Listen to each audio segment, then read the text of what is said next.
Hello সবাইকে, good morning. কেমন আছো তোমরা সবাই? আশা করি ভালো আছো। নতুন একটা দিন, নতুন একটা সুন্দর সকালে, নতুন একটা সুন্দর ভিডিও নিয়ে আবারও চলে এসেছি। তো দেখো, ঘুম থেকে উঠলাম এইমাত্র, কারণ কালকে রাত্রে প্রচণ্ড পরিমাণে ঝড় বৃষ্টি হয়েছে। আর অনেক দিন পর বৃষ্টি হয়েছে, যেহেতু একটু ঠান্ডা পড়েছিল, তো আর ঘুমটা যেন চোখ থেকে ছাড়তেই চাইছিল না। আর অনেকটা রাত্রে কিন্তু ঘুমিয়েছি, রাত্রেবেলার দিকে কিন্তু বেশি একটা ঘুম হয়নি, ভোরের ঘুমটা ভাঙতেই চায় না। তো দেখো বাড়িঘরের কি অবস্থা, পাতা টাতা পড়ে পুরো একদম ভর্তি। আর এত পরিমাণে ঝড় হয়েছে, এত পরিমাণে বৃষ্টি হয়েছে, উঠোনটা পুরো কাদা কাদা হয়ে গেছে। আর এই কাদা কাদা উঠোনে পাতাগুলো আটকে থাকে, তো তো ঝাড় দিতে ভীষণ কষ্ট হয়। আর এদিকে দেখো বৃষ্টির জন্য পাতাগুলো কত সুন্দর সতেজ হয়ে গেছে। মর্নিং বন্ধুরা, কেমন আছো তোমরা সবাই? আশা করি ভালো আছো। কালকে রাত্রে তো প্রচণ্ড ঝড় হয়েছে। আমরা টিনের ঘরটাতে শুয়েছিলাম, ওই ঘর থেকে হঠাৎ করে রাত 12টা-1টার সময় মানে এই পাকা ঘরে চলে আসতে বাধ্য হয়েছি। কিসের জন্য সেটা তোমাদেরকে বলছি, ঠিক আছে?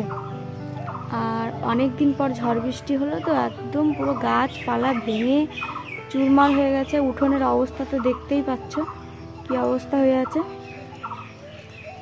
আর এদিকে অরলের গাছটাও দেখো একদম পুরো শুয়ে পড়েছে, এই যে। তো চলো ব্লগটা প্রথম থেকে শেষ অবধি দেখতে থাকো, আশা করছি ভালো লাগবে তোমাদের। অরিত্রাই, এখন আমি আর অরিত্রী দুজন মিলে যাচ্ছি আম পাওয়া যায় নাকি দেখতে, আম কুড়াতে, তাই তো। রাতে যেহেতু বহুদিন পর বৃষ্টি হয়েছে, তো গাছপালাগুলো একদম সবুজ আর সতেজ হয়ে রয়েছে। আর অরিত্রীর কিন্তু খুব শীত করছে, জানো তো, হাত পা জড়ো করে চললো। তো দেখো বন্ধুরা, আমরা চলে এসেছি বাগানে। আর আমি বাগানে যাব না, অরিত্রীকে পাঠালাম, অরিত্রী আম কুড়াবে। তাড়াতাড়ি তোলো।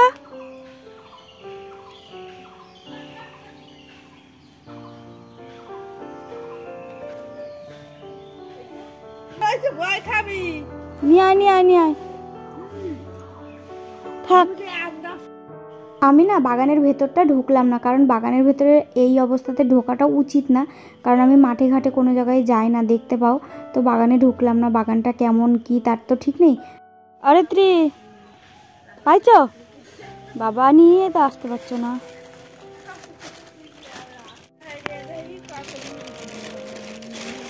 খোল খোল। তো আম করাতে গিয়ে আম তো পড়েছিল, ফাটামাটা আম পড়েছিল, তো সেইগুলো কয়েকটা আম অরিত্রী কুড়িয়েছিল। আর ওখানে মানে যে আম গাছ পাহারা দেয় আর কি, সে অরিত্রীকে ওই কটা আম দিল, ঠিক আছে। তো আমগুলো নিয়ে সোজা চলে আসলাম বাড়িতে আমার শাশুড়িমার কাছে। মাঠে ধানের মানে ক্ষেত এখনও একটুখানি বাকি আছে কাটা, তো সেটা কি অবস্থায় আছে দেখতে গেল।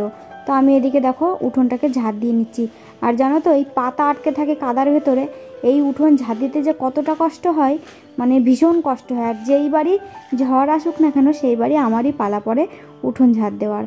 তো দেখো কারণ তো উঠোন টুঠোন ঝাড় দিলাম, এদিকে ওদিকে অনেকটা ঝাড় দিতে হয়, ঝাড়ঝুড় দিলাম। তারপরে হাঁড়ি কুড়ি থালা বাসন কোসন বের করে নিয়ে চলে আসলাম। এর মধ্যে শাশুড়িমা চলেও এসছে বাড়িতে। আর জানো তো কালকে রাত্রে আমাদের সাথে কি ঘটনা ঘটেছিল? আমরা ঘুমিয়েছিলাম টিনের ঘরটাতে, প্রতিদিনই ঘুমাই গরমের জন্য টিনের ঘরটাতে, বালিশ টালিশ ওই ঘরে ছিল জন্য আর টেনে আর এই ঘরে আনিনি। তাই ভাবলাম যে বৃষ্টি যেহেতু কমে গেছে, তাহলে চলো আমরা ওই ঘরেই শুই। বৃষ্টি কমে গেছিলো, তারপর আমরা ওই ঘরে যাই শুতে। আর আমাদের ঘরের ওপরে 11,000-এর কারেন্টের তার আছে কিন্তু, ঠিক আছে। আর ঝড় হওয়ার কারণে একটা গাছের ডাল, একটা গাছই মানে পুরো অর্ধেকটা ভেঙে পড়েছে ওই তারের ওপরে। আর রাত্রেবেলায় এত জোরে মানে আগুন ছিটকে ছিটকে পড়ছে, মনে হচ্ছে মানে মানে একটা ভয়ঙ্কর দৃশ্য। অনেকক্ষণ থেকে হচ্ছিল, ঠিক আছে। প্রথমে একবার দুবার হলো, আমরা ভাবলাম এরকম তো হয়ই মাঝে মধ্যে, কিন্তু না, একবার দুবার হওয়ার পর দেখছি কি বারবার হচ্ছে, গাছে আগুন ধরে গেল। তারপরে হচ্ছে মানে ওই সময় তো আর ভিডিও করা যায় না যে তোমাদেরকে শেয়ার করব। তো গাছে আগুন ধরে গেছিলো, আর সেই কি জোরে জোরে বাজ পড়ে, যেরকম বুম বুম করে একদম এরকম সেই জোরে জোরে আওয়াজ হচ্ছে। তারপরে মানে আমার শ্বশুর শাশুড়ি মা কাকি শাশুড়িরা এদিকে শয়, তো মানে সামনের দিকে সবাই শয়, তো ওনারা উঠে মানে চেঁচামেচি করছিল যে আমরা ওখানে শুয়েছিলাম, উঠে আসছে না কেন। আর সত্যি কথা, না উঠে আসলে কী যে হতো ভগবান জানে। মানে একটা ভয়ঙ্কর একটা রাত বলতে পারো পার করলাম সেদিনকে। ওই রাত 12টার সময় আবার উঠেই পাকা ঘরে এসে শুয়েছি।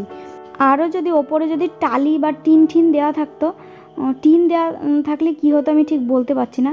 টালি যদি দেওয়া থাকতো তাহলে কিছু হতো না, আবার টিন দেওয়া থাকলে কিন্তু ঘর কিন্তু কারেন্ট হয়ে যাওয়ার সম্ভাবনা হয়তো থাকতেও পারে, আমি ঠিক বলতে পারছি না।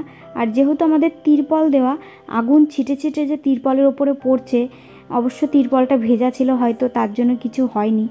তো আগুন ছিটে ছিটে তিরপলের ওপরে পড়ছে, তিরপলে না আগুন ধরে যায়, ঘরে না আগুন ধরে যায়, আমরা খালি এরকম ভয় পাচ্ছিলাম। আর ঘর থেকে বেরিয়েও আসতে পারছিলাম না, মানে এমন একটা পরিস্থিতির ভেতরে ছিলাম।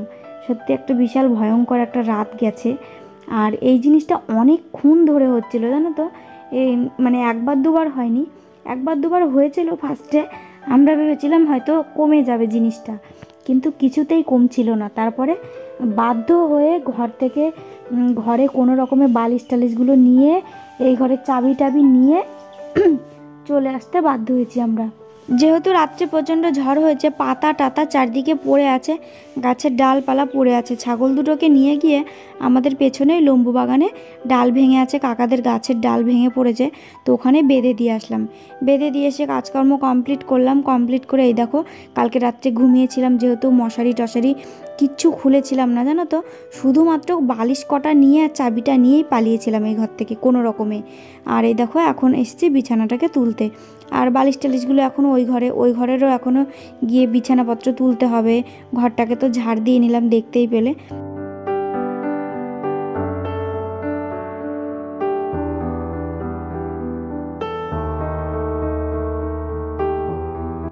তো চলো, এই দেখো অরিত্রির জন্য কমপ্ল্যান গুলে নিয়েছি। কমপ্ল্যান ওকে এখন খেতে দিলাম, আর ও বসে গেছে পড়তে, ওর বাবা ওকে পড়াচ্ছে আর ও হচ্ছে খাচ্ছে। আমার মেয়ের না পড়ার প্রতি আগ্রহটা খুব একটা খারাপ না, জানো তো। মানে বলতে হয় না, ওর একটা যে নেশা আছে যে মা হাতের কাজ করতে হবে, কিন্তু না করে গেলে মানে দিদিমণি মারবে বা বকবে, মানে একটা ভয়, ওই ভয়টা কিন্তু এখনও অবধি আছে। জানি না পরবর্তী সময়ে কি হবে। সকালে যেহেতু রান্নাবান্না কিছু হয়নি, তো তার জন্য অরিত্রির পাপা অনেক দূর কাজে যাবে, তো পরোটা নিয়ে আসলো আর হচ্ছে তরকারি নিয়ে আসলো। আর বাজার থেকে এই যে মাছ নিয়ে এসছে, রুই মাছ, তো রুই মাছটা বেছে ধুয়ে নিলাম, আর একটু পরোটাও আমরা খেয়ে নিয়েছি তিনজন মিলে। একটুখানি ওইটুকু পরোটা তিনজন মিলে খেয়ে না পেট ভরে না, জানো তো। তবুও অরিত্রির পাপা বললো যে থাক, এখন আর করতে হবে না, দুপুরবেলায় এই একটু পরে একবারে রান্না করো। তারপরে ভাবলাম যে সকালবেলায় যেহেতু রান্না নেই, তাহলে শোকেসটা একটুখানি গোছগাছ করি। আর আমাদের ঘরে এত পরিমাণে ইঁদুরের উৎপাত হয়েছে, আমরা কোনোদিনও ধারণা করতে পারিনি শোকেসের ভেতরে এরকমভাবে ইঁদুর ঢুকে সব কিছু আমার এই যে শেষ করে দিয়েছে তছনছ করে। মানে কারণ কি বলতো, এই ঘরে তো এখন আর থাকা হয় না, অনেক দিন ধরেই থাকা হয় না, প্রায় 3-4 মাস থাকা হয় না। তো এই ঘরে রাত্রেবেলায় ইঁদুরে কি উৎপাত করে আমরা বুঝতেও পারি না। তারপরে শোকেস খুলে দেখছি, শোকেসটা অবশ্য মানে সরানো নড়ানো করতে গিয়ে এখন আমার যেখানে শোকেসটা আছে সেখানে কিন্তু ছিল না ভিডিও করার আগে, আজ থেকে 2-3 বছর আগে। এই যে র্যাক ঝুড়িটা আছে না আমাদের, দেখতে পাচ্ছ লাল রঙের, ওই র্যাকটার ওখানটায় ছিল, মানে আমাদের দরজার সোজাসুজি ছিল শোকেসটা। তো ওখান থেকে এখানে আনার সময় আমাদের শোকেসটা না ভেঙে গেছে, নিচের পায়া টায়ার ওখান দিয়ে সব ভেঙে গেছে, কিন্তু কোনোদিনও ভাবিনি যে ইঁদুর ঢুকে এরকম অত্যাচার করবে। আর এই যে এখানে কয়েকটা আমার বিয়ের জিনিস আমি রেখেছিলাম শোকেসের ভেতরে। বিয়ের জিনিস বলতে কি বলতো, বিয়েতে তো কাচের বাটির সেট, তারপরে হটপট, এগুলো তো পায় সবাই, তো কয়েকটা রেখে দিয়েছিলাম যে মানুষজন আসলে তো লাগে, তাই না। তো কয়েকটা জিনিস রেখে দিয়েছিলাম, কাচের বাটির কয়েকটা সেট, 2-3টে সেট, তারপরে একটা কাপের সেট, এগুলো রেখে দিয়েছিলাম। তারপরে একটা হটপট, তারপরে মানে এই সমস্ত জিনিস একটা একটা করে সব রাখা হয়েছিল। আর বাদ বাকিগুলো না সব বিক্রি করে দেওয়া হয়েছিল, জানো তো। গামলা টামলা অনেক কিছু পেয়েছিলাম, অত কি হবে, আর ঘরেও তো রাখার জায়গা লাগে, তাই না। তো ওগুলো সব বিক্রি করে দিয়েছিল, আর কিছু জিনিস রাখা হয়েছিল। তো আজকে শোকেস খুলে দেখছি, মানে এই মানে পেটিগুলোর ভেতরে থাকে তো কাচের বাটি মাটিগুলো, ওগুলো একদম শেষ করে ফেলেছে, দেখতেই পাচ্ছ তোমরা। আর শোকেসটা খুলতেই মাথাটা পুরো গরমও হয়ে গেল, আবার মনটাও পুরো খারাপ হয়ে গেল।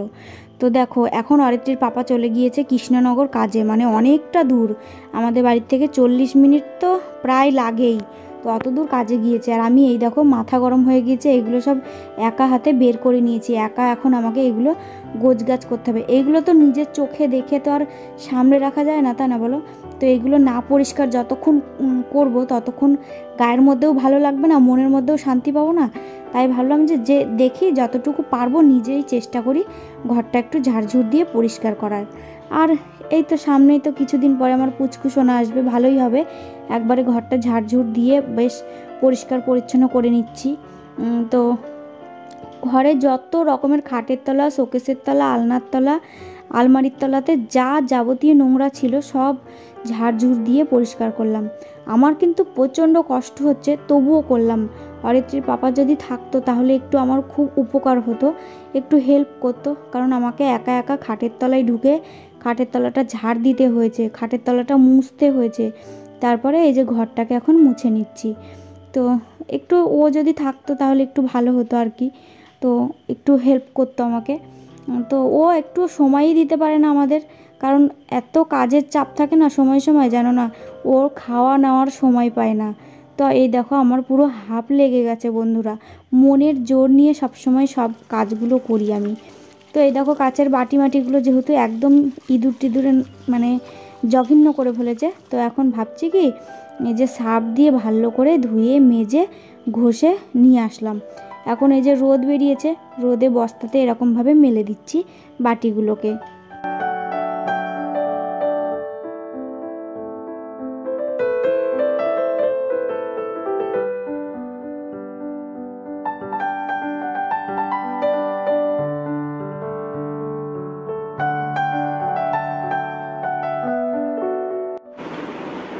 তো বন্ধুরা দেখো এইমাত্র ঘর দৌড় একদম পুরো ঝাড়ঝুড় দিয়ে ঘর মুছে পরিষ্কার পরিচ্ছন্ন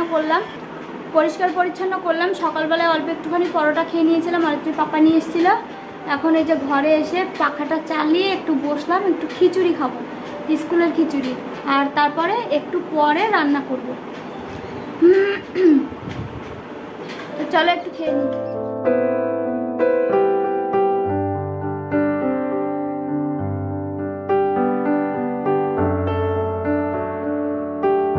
তো দেখতে দেখতে জল চলে এসছে, ওদিকে জলের বালতিটা বসিয়ে দিয়ে আসলাম, আর এদিকে বাজার নিয়ে এসছে এই দেখো। আর শাশুড়ি মাও গেছিলো, বললাম না ধানের ক্ষেত দেখতে গেছিলো, ধানের ক্ষেত দেখতে গিয়ে তো শাশুড়ি মা ওই যে এক গামলা আম নিয়ে এসছে। তো এই আমগুলো না খুব টক টক হচ্ছে, এগুলো হচ্ছে অম্রফুলি আম। হিমসাগর আম একটু টক কম হয়, কিন্তু অম্রফুলি আম প্রচণ্ড টক হয়। তো ঝড়ে কিন্তু যাদের আমের বাগান আছে, যারা আমের বাগান নিয়েছে, তাদের কিন্তু প্রচণ্ড ক্ষতি করে ফেলেছে। আর শুনছি নাকি এখন থেকে 4-5 দিন বৃষ্টি হবে, তো জানি না কি হবে। তো অবশ্য দিনের বেলায় বৃষ্টিটা না হয়ে যদি রাত্রেবেলায় বৃষ্টিটা হয়, তাহলে কিন্তু সবারই সব দিক থেকেই উপকার হবে।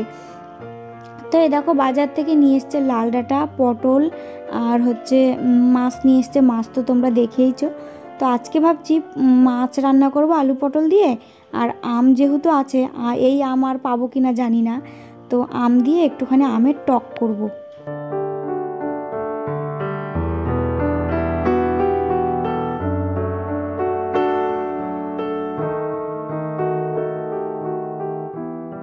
রান্না করতে করতে চলে আসলাম, এই যে পা মোছা যে ঘরে যে পাপোশটা থাকে সেটা একটু ধুয়ে দিয়েছিলাম, তো সেটা এখানে এসে রোদে মেলে দিয়ে গেলাম। তো তারপরে দেখো কালকে রাত্রে যেহেতু ঝড় হয়েছে, অনেক গাছের ডাল এদিকে ওদিকে ভেঙে পড়েছে। তো কয়েকটা ডাল এই যে বড় মাদের গাছের, তো এখান থেকে আমি এই যে কয়েকটা পাতা ভেঙে নিয়ে গিয়ে আমি আমার ছাগলকে দেবো এখন। তো একটু ঝড় বৃষ্টি হলে ডাল ঠাল পড়লে পরে ছাগলের দিক থেকে বেশ ভালোই হয়, ওদের একটু মনের আনন্দে খেতেও পারে, আবার পেটটাও ভরে। ওদিকে দেখো আমার অরলের গাছটা হেলে পড়েছে একদম, তো অরিত্রীর পাপাকে বলতে হবে অরলের গাছটা সোজা করে রাখতে, নাহলে ছাগলে খেয়ে নেবে। এদিকে দেখো সকালবেলায় খাওয়ার পর যে ওষুধ খাবো সেটার কথাও মনে নেই, তো এখন এই যে ওষুধটা খেয়ে নিলাম। আর ওদিকে তো রান্না বসিয়েই দিয়েছি, হচ্ছে ভাত।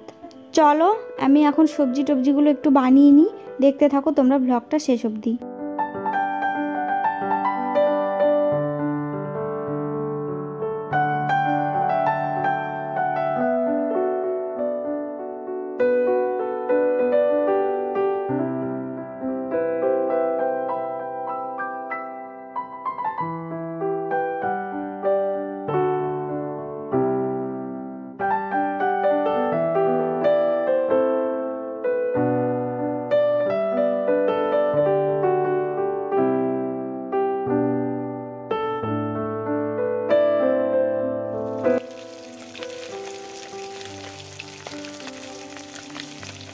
বন্ধুরা আমার ভিডিওগুলো না আজ কদিন ধরে না একটু বড় বড় হচ্ছে, 20 মিনিট 21 মিনিট হয়ে যাচ্ছে। তোমাদের কি কোনো অসুবিধা হচ্ছে কমেন্ট করে কিন্তু জানাবে। আর যদি এর থেকে একটু ছোট করতে হয় তাহলে বলবে, ঠিক আছে? কারণ বড় ভিডিও করতে কিন্তু এডিট করতে তুলতে আমারও কিন্তু একটু খাটনি হয়ে যায়। তোমাদের অসুবিধা হচ্ছে নাকি তোমরা অবশ্যই কমেন্ট করে জানাবে। একটা দিদিভাই জিজ্ঞাসা করেছিল আমার বেবির হার্টবিট কত। আমি দেখলাম আমার বেবির হার্টবিট হচ্ছে 149, ঠিক আছে? তো দিদি বলেছিল যে ছেলে হবে না মেয়ে হবে সেটা কমেন্ট করে বলে দেবে।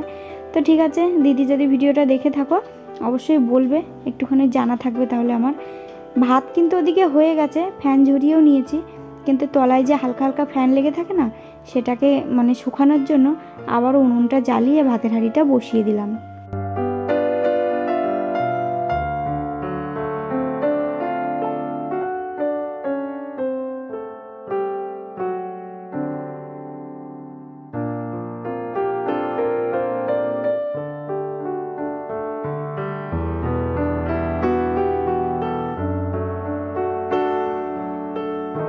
প্রথমে ভেবেছিলাম আলু পটল দিয়েই মাছটা রান্না করব, কিন্তু লাল ডাঁটাগুলো আগে খেতাম না, এখন এত ভালো লাগে।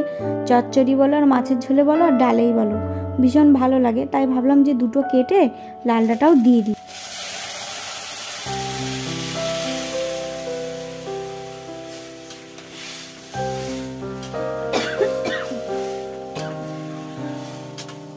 তরকারিতে আলু গলেছে কিনা দেখতে গিয়ে আমার তরকারি দেখো ঝোল টোল আলু টালু সব কিছু পড়ে গেছিলো।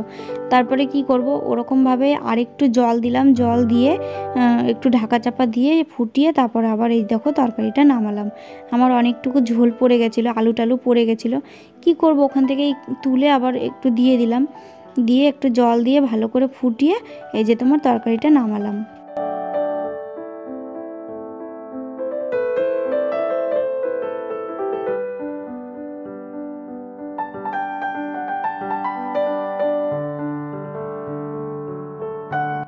রান্না করতে করতে হঠাৎ খবর এলো যে আমার সমিতির সই করতে যেতে হবে। তো মাছের ঝোলটা নামিয়ে দেখো বান্ধবীর আমি ছুটলাম সমিতির সই করতে। এদিকে আমের চাটনিটা বাড়ি এসে তারপরে আমের টকটা বসালাম। আমি বারবার চাটনি বলছি, চাটনি আলাদা টক আলাদা, ঠিক আছে? চাটনি হচ্ছে একটু গাঢ় টাইপের করে, ওগুলোকে চাটনি বলে। আর টক হচ্ছে একটু ঝোল ঝোল টাইপের করে। ওই টক দিয়ে না ভাত খেতে আমার বেশ ভালোই লাগে, খুব একটা খারাপ লাগে না। রান্না প্রায় শেষের দিকে, তাই গ্যাসটাও একটু মুছে নিলাম। শুধু আমের টকটা এখন নামানোর পালা। আর এদিকে দেখো অরিত্রীকে বলেছিলাম জলগুলো ভরতে, অরিত্রী জলের বোতলগুলো সব ভরে রেখেছে। তো বন্ধুরা দেখো এই জলের বোতলগুলো সব অরিত্রীকে দিয়ে ভরিয়েছি। আমি রান্না বসিয়েছিলাম তো তখন জল এসেছিলো, আমি সময় পাইনি, তা অরিত্রীকে বলেছিলাম ভরতে, ও ভরেছে। আর এদিকে তোমার আমের চাটনিটা বসালাম এইমাত্র। রান্না করতে করতে খবর পেলাম সমিতিতে যেতে হবে, সই করতে হবে, তো সেখানে গেলাম। তো একটা বাড়ির বউয়ের যে কত রকম কাজ থাকে সারাদিনে, তো বলার নেই। তো আমের চাটনিটা এখন নামাবো, নামিয়ে তোমার অরিত্রীকে স্নান করাবো, আমি স্নান করবো, একটুখানি ঘুমাবো। দেখো তো চলো চাটনিটা তোমাদেরকে একটু দেখিয়ে দিই।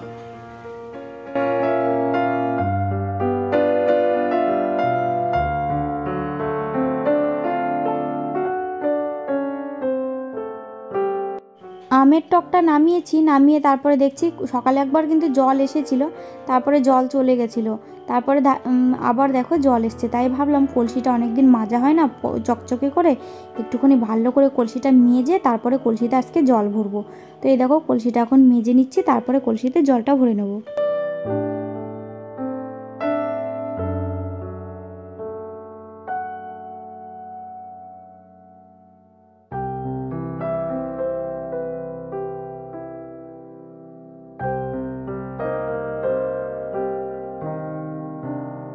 তো বন্ধুরা দেখো কলসিটা মেজে আমি কলসিটা বসিয়ে রেখে স্নান করছিলাম। তো স্নান করা হয়ে গেছে, কলসিও আমার ভর্তি হয়ে গেছে। তো কেউ পরে নিয়ে দেবে রান্নাঘরে। তো এখন এই যে ঢেকে রাখলাম, তো এখন ঢাকা থাক।